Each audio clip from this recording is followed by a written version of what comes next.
இயேசு ஜீவிக்கிறார். சுவிசேஷ ஊழியம் வழங்கும் ஜீவ வார்த்தைகள். கிறிஸ்து பிரியமானவர்களே, ஆண்டவராகிய இயேசு கிறிஸ்து நாமத்தில் உங்களை யாவரையும் அன்போடு வாழ்த்தி வரவேற்கிறோம். இயேசு ஜீவிக்கிறார் ஊழியத்தின் சார்பாக ஜீவ வார்த்தைகள் நிகழ்ச்சிக்கு வந்தவங்களை கர்த்தர் ஆசீர்வதிப்பாராக. ஒவ்வொரு வாரமும் இதே நேரத்தில் இந்த வார்த்தைகளை கேளுங்கள், அநேகரை கேட்க செய்யுங்கள். ஊழியங்களில் பயன்படுத்த விரும்பினாலும், எங்களுடைய பத்திரிகை வெளியீடுகள் தேவையானாலும் எங்களுடைய தொடர்பு கொள்ளுங்கள். நாம் ஒருமித்து அவர் நாமத்தை உயர்த்துவோமாக. இந்த நாளிலும் தேவன் நமக்கு தருகிற வார்த்தை நான் வாசிக்கிறேன், ஜெபத்துடன் கேளுங்கள். ஓசியாவின் புஸ்தகம் 13ஆம் அதிகாரம் 9ஆம் வசனம். இஸ்ரவேலே, நீ உனக்கு கேடு உண்டாக்கி கொண்டாய், ஆனாலும் என்னிடத்தில் உனக்கு சகாயம் உண்டு. இந்த வார்த்தை கேட்கிற அன்பு நேச பிள்ளைகளே, இஸ்ரவேல் என்று சொல்லப்படுகிற மீட்கப்பட்ட ஜனம் தங்களுக்கு தாங்களே கேடு உண்டாக்கி கொள்ளுகிறார்கள். ஒரு இந்த வார்த்தை கேட்கிற நீங்களும் உங்களுடைய வாழ்க்கையை யோசித்து பாருங்கள். கோபத்தினால, எரிச்சல்னால, முன்னோள்ள பகை வைராக்கியத்தினால தவறுகள், குறைவுகள் வாழ்க்கையில் வருவதற்கு பல வாய்ப்புகள் இருக்கிறது. ஆண்டவர் தெளிவாய் சொல்லுகிறார், மீட்கப்பட்டிருக்கிற ஜனமே, இஸ்ரவேலே, அருமையான மகனே அல்லது அருமையான மகளே, நீ உனக்கு கேடு உண்டாக்கி கொண்டாய், நீ உனக்கு உன் வாழ்க்கையில் நஷ்டத்தை உண்டாக்கி கொண்டாய், ஆனாலும் என்னிடத்தில் உனக்கு சகாயம் இருக்கிறது. எப்பொழுது? நீ திருந்தி வரும் பொழுது, நீ மனமாற்றம் அடைந்து வரும் பொழுது. தகப்பனை விட்டு போன இளையகுமாரன் தன்னை உணர்ந்து மீண்டும் தகப்பனத்தில் வந்தபோது தகப்பன் அவனுக்கு அடைக்கலம் கொடுத்தாரே, அதை காட்டிலும் பன்மடங்கு அவளோடு பரலோக தகப்பனாகிய ஆண்டவர் எதிர்பார்த்து கொண்டிருக்கிறார். என்னிடத்தில் உனக்கு சகாயம் இருக்கிறது என்று சொல்லி, நான் உனக்கு சகாயத்தை வைத்து கொண்டிருக்கும் போது நீ ஏன் அனாதையை போல, ஆதரவற்றனை போல, ஆசீர்வாத குறைச்சலோடு, விடுதலை குறைவோடு நீ ஏன் தூரமாக நிற்கணும்? என்னிடத்தில் வா, உனக்கு இருக்குது. அதை தான் தேவனுடைய வார்த்தை சொல்வதை நாம் அதில் பார்க்கிறோம். அதே புஸ்தகத்திலே 6வது அதிகாரத்தில் நம்ம வாசிக்கும் போது, ஏன் இஸ்ரவேல் மீட்கப்பட்ட ஜனம் தவறு செய்கிறது, தங்களை கெடுத்துக் கொள்ளுகிறது, அதுக்கு காரணம் என்ன என்பதை சொல்லுகிறார். தங்களுக்கு இருந்த மேய்ச்சலினால் திருப்தியானார்கள். திருப்தியான பின்பு அவர்கள் இருதயம் மேட்டிமையாயிற்று, அதனால் என்னை மறந்தார்கள். தங்களுக்கு இருந்த மேய்ச்சலினால், ஆசீர்வாத பெருக்கினால, கர்த்தர் ஆசீர்வாத மேன்மையை, கையின் பிரயாசத்தை ஆசீர்வதித்து மேன்மைக்குரிய நிலைமையில கொண்டு வரும் பொழுது மேய்ச்சலினால் திருப்தியானார்கள். திருப்தியான பின்பு அவருடைய இருதயம் மேட்டிமையாயிற்று, பெருமை வருகிறது. அது நிமித்தம் என்னை மறந்தார்கள். கர்த்தரை மறக்கிறதான சூழ்நிலைகள் வரும்பொழுது கேடு உண்டாக்குகிற காரியம் செயல்பட ஆரம்பிக்கிறது. அதை தான் தேவனுடைய வார்த்தையில் நாம் வாசிக்கிறோம். ஏசாயா புஸ்தகத்தில் 59வது அதிகாரம் 8ஆம் வசனத்தில், தங்கள் பாதைகளை தாங்களே கொணலாக்கி கொண்டார்கள். உங்களுடைய வாழ்க்கையை யோசித்து பாருங்கள். சங்கீத புஸ்தகத்தில் 9ஆம் அதிகாரம் 15ஆம் வசனத்தை நாம் வாசிக்கும் போது, ஜாதிகள் தாங்கள் வெட்டின குழியில் தாங்களே விழுந்தார்கள், அவர்கள் மறைவாய் வைத்த வலையில் அவர்கள் காலே அகப்பட்டு கொண்டது. யாருக்கோ விட்டுனாங்க, யாருக்கோ வலை விரிச்சாங்க, ஆனால் அவங்களே அதில் மாட்டிக்கிட்டாங்க. வேத தெளிவாக சொல்லுதே, முர்தெகாய்க்கு விரோதமாக ஆமன் தூக்குமரம் செய்கிறான், அதே தூக்குமரத்தில் அவன் தொங்கினான், அவன் தூக்கி போடப்பட்டான். வாழ்க்கையை யோசித்து பாருங்கள். நாம் எவ்விதமாக இருக்கிறோம்? கேடு, தவறு வாழ்க்கையில் வந்திருந்தாலும் மன்னிப்பதற்கு தயப்படுத்த தேவனாய் கத்த, இரக்கங்களின் தேவனாகிய கத்த அவர் சொல்கிறார், என்னிடத்தில் உனக்கு சகாயம் இருக்கிறது, நீ வருவாயா? அதை தான் ஆண்டவர் எதிர்பார்க்கிறார். எவ்விதமாய் நமக்கு நாமே கேடு உண்டாக்கி கொள்கிறோம் என்பதை குறித்து சில வசனங்களை நாம் வாசித்து ஜெபிக்க போகிறோம். முதலாவது, ஆதியாகமம் 12ஆம் அதிகாரத்தில் ஆபிரகாமுடைய வாழ்க்கையில் அவர் எவ்விதமாய் தனக்கு கேடு உண்டாக்கி கொண்டார் என்பதை 12ஆம் அதிகாரம் 15ஆம் வசனத்தை நாம் வாசிக்கும் போது அதில் விதமாய் வாசிக்கிறோம். பார்வோனுடைய பிரபுக்களும் அவளை கண்டு, சாராய் கண்டு, பார்வோனுக்கு முன்பாக அவளை புகழ்ந்தார்கள். அப்பொழுது அந்த ஸ்திரீ பார்வோனுடைய அரண்மனைக்கு கொண்டு போகப்பட்டாள். ஆபிரகாமுடைய மனைவியாகிய சாராய் பார்வோனுடைய அரண்மனைக்கு கொண்டு போகப்பட்டாள். தன்னுடைய மனைவியை இழந்து பரிதாபமான ஒரு நிலைமையிலே ஆபிரகாம் நின்று கொண்டிருக்கிறான். ஆபிரகாமே, உனக்கு நீ கேடு உண்டாக்கி கொண்டாய். ஆண்டவர் நமக்கும் நம்முடையவைகளுக்கும் வேலி அடைத்து பாதுகாக்கிற தேவன். யோபு 1:10 வாசிக்கிறோம். அப்படி இருக்கும்போது எப்படி இந்த ஆபிரகாமுடைய மனைவி பார்வோனுடைய அரண்மனைக்கு கொண்டு போகப்படுகிறாள்? அப்படிப்பட்ட ஒரு வேதனை நடப்பதற்கு காரணம் என்ன என்பதை நாம் வாசிக்கும் போது 12ஆம் வசனத்தில், எகிப்தியர் உன்னை காணும்போது இவள் என்னுடைய மனைவி என்று சொல்லி என்னை கொண்டு போட்டு உன்னை உயிரோடு வைப்பார்கள். இவள் ஆபிரகாமுடைய மனைவின்னு சொன்னால் ஆபிரகாம் கொண்டு போட்டுருவாங்களாம். அவனுக்கு ஒரு எண்ணம். அது மட்டும் அல்ல, 13ஆம் வசனத்தில் அவன் சொல்லுகிறான், உன்னாலே என் உயிர் பிழைக்கும்படி நீ உன்னை என் சகோதரி என்று சொல்லு. சகோதரின்னு சொன்னீன்னா எனக்கு உயிர் பிச்சை கிடைக்கும், இல்லைன்னா என்னை கொடு விடுவாங்க. அப்படி ஒரு பயம் அவனுக்குள்ளே வருகிறதை நாம் அதில் பார்க்கிறோம். இதுக்கு என்ன காரணம்? வேதம் என்ன சொல்லுகிறது? தானியேல் புஸ்தகம் 4ஆம் அதிகாரம் 5ஆம் வசனத்தை நான் வாசிக்கும் போது, எனக்குள் உண்டான நினைவுகள் என்னை கலங்க பண்ணிற்று. நல்ல கவனிங்க, ஆபிரகாமுக்குள்ளே உண்டான நினைவுகள் ஆபிரகாமை கலங்க பண்ணிற்று. என்ன நினைவுகள் உண்டாகிறது? அவள் அழகாக இருக்கிறா. தேசத்தில் மனைவின்னு சொன்னால் நம்மளை கொண்டு விடுவாங்க, ஆனால் சகோதரின்னு சொன்னால் நம்மளை கொல்ல மாட்டாங்க. இப்படிப்பட்ட ஒரு கேடான ஒரு சிந்தை, ஒரு மதியீனமான ஒரு சிந்தை பயத்து நிமித்தம் அவனுக்கு வருகிறது. அதனால் அவன் சொல்கிறான், நீ சகோதரின்னு சொல்லிடு. அவளும் சரி, எஜமானுக்கு கீழ்ப்படுகிறவள் அல்லவா, கணவனுக்கு கீழ்ப்படுகிறவள் அல்லவா, அவனும் சரின்னு சொல்லிட்டா. கடைசியில் விபரீதமான ஒரு விளைவு, அரண்மனைக்கு அவள் கொண்டு போகப்படுகிற நிலை உண்டாகிறதை நாம் பார்க்கிறோம். ஆண்டவர் பார்வோனையும் அவன் வீட்டாரையும் மகாபாதையினால் வாதித்தார் என்று பதிலில் வாசிக்கிறோம். பார்வோன் கூப்பிட்டு சொல்லுகிறான், நீ எனக்கு ஏன் இப்படி செய்தாய்? இவள் உன் மனைவி என்று நீ எனக்கு அறிவியாமல் போனது என்ன என்று சொல்வதை நாம் அதில் பார்க்கிறோம். இந்த வார்த்தை கேட்கிற அன்பு தேச பிள்ளைகளே, ஆபிரகாம் தனக்கு கேடு உண்டாக்கி கொண்டான். எப்படி? எகிப்தியரை குறித்த ஒரு பயம், அச்சம் அவனுக்கு வந்ததுனால அவன் தன்னுடைய நினைவுகளால் தன்னைத்தானே கலங்கி பயந்து இவ்விதமாய் தன் மனைவியை மனைவி என்று சொல்ல தைரியம் இல்லாமல் சகோதரி என்று சொல்லி இப்படிப்பட்ட ஒரு இக்கட்டான நெருக்கடியான காலத்துக்குள்ளே சிக்கி கொண்டான். உங்களுடைய வாழ்க்கையை யோசித்து பாருங்கள். தேவையில்லாத பயத்துக்கு நீங்கள் இடம் கொடுப்பீங்கன்னா, மன குழப்பத்துக்கு இடம் கொடுப்பீங்கன்னா, உங்களுக்கு நீங்களே கேடு உண்டாக்கக்கூடியவர்களாய் இருப்பீர்கள் என்பதை தான் இந்த வார்த்தை சொல்வதை நாம் அதில் பார்க்கிறோம்.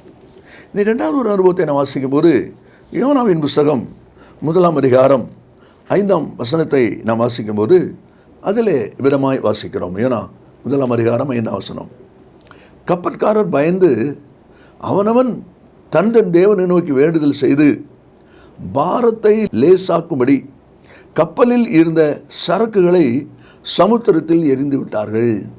கப்பலில் இருந்த சரக்குகளை சமுத்திரத்தில் எரிந்து விட்டார்கள். என்ன அவசியம்? காற்று அடிக்கிற வேகம், காற்று மோதுகிற வேகம், அதை பார்த்த உடனே எங்கே கப்பல் கவிழ்ந்துருமோன்னு சொல்லி பயந்து, அதான் இந்த வசனத்தில் 4ஆம் வசனத்தில் நம்ம வாசிக்கிறோம், கடலிலே கப்பல் உடையும் என்று நினைக்கத்தக்க பெரிய கொந்தளிப்பு உண்டாயிற்று. உடையாது. ஏன்னா கர்த்தர் அனுபவிச்சிருக்கிற காற்று கப்பலை உடைக்கிறதுக்கு இல்லை, வழிமாறி போகிற, வார்த்தை மீறி போகிற யோனாவை வெளித்தரணும். அதுதான் ஆண்டோடைய சித்தம், அதுதான் ஆண்டோடைய திட்டம். ஆனால் காற்று அடிக்கிற வேகத்தை பார்த்த உடனே கப்பல் உடைஞ்சிருமோன்னு பயந்து இவங்களே சரக்குகளெல்லாம் அள்ளி வெளியே போட்டாங்க, தண்ணியில் போட்டாங்க, சமுத்திரத்தில் போட்டாங்க. ஏன்னா அந்த நாட்கள் அப்படிப்பட்ட ஒரு அனுபவம் இருந்திருப்பதை நாம் அதில் பார்க்க முடிகிறது. அப்போஸ்தலர் 27:18 வாசிக்கிறோம், பவுல் பிரயாணம் பண்ணின கப்பல் யூரோக்குள் காற்றுக்குள் அகப்பட்ட உடனே காற்றின் போக்கில் போகிறாங்க. 27ஆம் அதிகாரம் 12ஆம் வசனத்தில் சில சரக்குகளை கடலில் எரிந்தோம் என்று சொல்வதை பார்க்கிறோம். சில சரக்குகளை கடலிலே எரிந்தோம். அப்போ இப்படிப்பட்ட ஒரு அனுபவம் நடக்கிறதுன்னு நாம் அதில் பார்க்குறோம். இன்றைக்கும் அருமையான கர்த்தருடைய பிள்ளைகளே, அநேக சமயங்களிலே நாம் செய்கிற ஒரு தவறு இங்கே இருக்கிறதை பார்க்கிறோம். என்ன? நம்முடைய மனசில் தோன்றினபடி நம்ம செயல்பட ஆரம்பிச்சிடுறோம். காற்று வேகமாக வீசுது. காற்று வீசுகிற அனுபவத்தை பார்க்கும்போது இதுக்கு மேலே நம்ம பொறுமையாக இருந்தால் கப்பல் உடைஞ்சிரும் அப்படின்னு சொல்லி பயந்து தான் அவங்க அவிதமாய் செய்கிறதை நாம் அதில் பார்க்குறோம். ஆனால் ஆண்டவர் காற்றை விட்டது கப்பலை உடைக்க அல்ல. வசந்த கவனிங்க, பிரசங்கி 11:5 வாசிக்கிறோம், ஆவின் வழி இன்னதென்றும் கற்போதின் வயிற்றில் எலும்புகள் உருவாகும் இடம் இன்னதென்றும் நீ அறியாது இருக்கிறது போலவே எல்லாவற்றையும் செய்கிற தேவனுடைய செயல்களையும் நீ அறியாய். எல்லாவற்றையும் செய்கிற தேவனுடைய செயல்களை நீ அறியாய். காற்றர் ஏன் பெருங்காற்றை விட்டிருக்கிறார் என்பதை நீ அறியாய். அதனால நீ பயந்து போய் உன் சரக்குகளெல்லாம் தூக்கி போட்டிய. பின்னால் நம்ம வாசிக்கிறோம் 12ஆம் வசனத்தில் யோனா சொல்கிறாரு, என் நிமித்தம் தான் அந்த பிரச்சனை, என்ன தூக்கி போட்டுருங்க, சரியாயிரும். அதே போல் பின்னால் நம்ம வாசிக்கிறோம் 15ஆவது வசனத்தில் யோனாவை எடுத்து சமுத்திரத்திலே போட்டு விட்டார்கள். சமுத்திரம் தன் மும்புறத்தை விட்டு அமர்ந்தது. அப்போ போட வேண்டியது யார்? யோனா. அவங்க என்ன போட்டாங்க? சரக்கெல்லாம் தூக்கி போட்டாங்க. இன்றைக்கி அநேக சமயத்தில் எதை நீக்கணுமோ அதை நீக்கு, வாழ்க்கை சமாதானமாக இருக்கும், ஊழியம் சமாதானமாக இருக்கும், குடும்பம் சமாதானமாக இருக்கும். அதை விட்டுட்டு தேவையில்லாம் தூக்கி போட்டு தங்களுக்கு தாங்களே கேடு உண்டாக்கி கொண்டார்கள். இஸ்ரவேலே, நீ உனக்கு கேடு உண்டாக்கி கொண்டாய். இந்த கப்பல் இருக்கிற எஜமானே, கப்பல் மாலுமியே, நீயே உனக்கு நஷ்டத்தை உண்டாக்கி கொண்டாய். உன்னிடத்தில் இருக்கிற உனக்கு தேவையான சரக்கு நீயே தூக்கி போட்டிய. யோனாவெல்லாம் போடணும். நீ சரக்கு போட்ட உடனே கப்பல் அமைதலாச்சுதா, கடல் அமைதலாச்சுதா? உன்னால் முடிஞ்சுதா? முடியல. யோனாவை தூக்கி போட வேண்டிய பதில் சரக்கு தூக்கி போட்டு உனக்கு நீ நஷ்டத்தை உண்டாக்கிட்டே. அதான் ஆண்டவர் கேட்குறாரு, இஸ்ரவேலே, நீ உனக்கு கேடு உண்டாக்கி கொண்டாய். இன்றைக்கு தேவனுடைய பிள்ளைகள் எவ்விதமாய் நாம் செயல்படுகிறோம் என்பதை கொஞ்சம் யோசித்து பாருங்கள். அதான் 2வது ஒரு அனுபவம். இனி 3வது ஒரு அனுபவம். ஆதியாகமம் 16ஆம் அதிகாரம் 6வது வசனத்தை நாம் வாசிக்கும் போது, சாராய் ஆகாரை கடினமாய் நடத்தினபடியால் அவளை விட்டு ஓடி போனாள். சாராள் கடினமாய் நடத்தினாள். அது நிமித்தம் இந்த ஆகார் சாரை விட்டு ஓடி போனாள் என்று சொல்லி அந்த வார்த்தையில் நம்ம வாசிக்கிறோம். நல்லா யோசித்து பாருங்கள். இதே சாராய் கிருபை வச்சு தயை வச்சு தான் ஆகாருக்கு ஒரு வாழ்க்கையே கிடைச்சிது. அந்த நாட்களில் அடிமை பெண்களுக்கு வாழ்க்கை கிடைப்பதே அபூர்வம், வாழ்க்கையே கிடைக்காது. அவங்க விரும்பி அப்படி ஒன்றும் செய்ய முடியாது. ஆனால் இவளுக்கு கிடைச்ச வாழ்க்கை ஒரு மேன்மையான வாழ்க்கை இந்த ஆகாருக்கு. 2ஆம் வசனத்தில் வாசிக்கிறோம், ஆகாரால் என் வீடு கட்டப்படும் என்று சொல்லி அவர் சொல்கிறார். 10 வருஷம் ஆபிரகாம்கிட்ட போராடுறா. வசனத்தில் நீங்கள் வாசி பார்த்தீங்கன்னா சொல்லப்பட்டிருக்கு, சாராயின் வார்த்தைக்கு ஆபிரகாம் செவி கொடுத்தான். சாராய் சொன்ன உடனே என்னுடைய அடிமை பெண்ணோடு சேரும், அவளால் என் வீடு கட்டப்படும், அந்த வார்த்தைக்கு கேட்டான் உடனே கீழ்ப்படிஞ்சான் இருக்கு. இல்லை, 10 வருஷம் கழித்து தான் ஆபிரகாம் ஆகாருக்கு இடம் கொடுக்குறான்.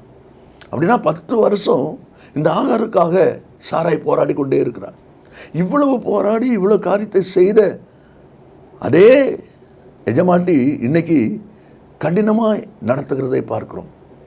ஏன்?